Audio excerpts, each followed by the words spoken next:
In Outlook Web App, also known as Outlook on the Web 2019, when we have an email that's been sent to us and it hasn't been read, as you see here from this one from Tom, it shows up as being in blue.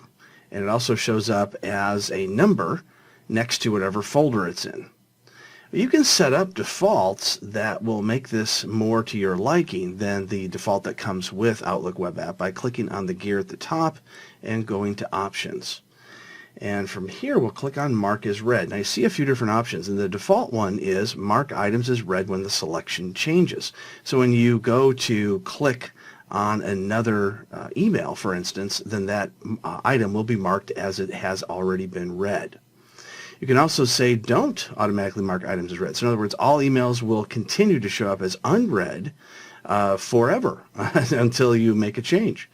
Or you can go to mark displayed items as read after a delay. So after you click on an item, then it will eventually show that it is an email that has been read, but after a short delay.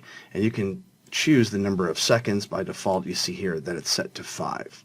And then the last option is mark delayed items as read as soon as they're selected. So as soon as I click on it, it's now being marked as it has been read. So you can choose from 4 different options here, as well as the number of seconds, just by going into the options, going under Mail, and Mark as Read.